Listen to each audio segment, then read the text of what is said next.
எஜமான் அவனை நோக்கி, நல்லது, உத்தம ஊழியக்காரனே, நீ கொஞ்சத்தில் உண்மையுள்ளவனாய் இருந்தபடியால் 10 பட்டணங்களுக்கு அதிகாரியாயிரு என்றான். லூக்கா 19:17.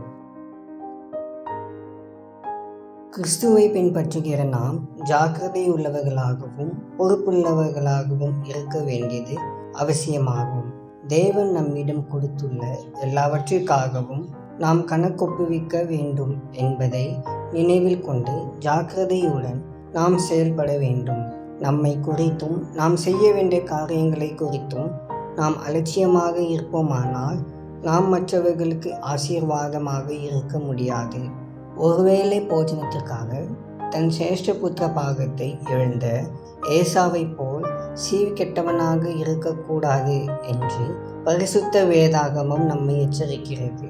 ஜாக்கிரதை உள்ளவர்களின் கை ஆளுகை செய்யும் என்னும் வேத வசனத்தை நினைவில் கொண்டு நம்முடைய பொறுப்பை உணர்ந்து செயல்படுவோம்.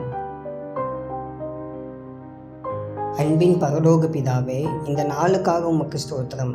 அவனவன் கிரியைகளுக்கு தக்கதாக அவனவனுக்கு பலனளிக்க வரப்போகிறவரே, உம்மை துதிக்கிறோம்.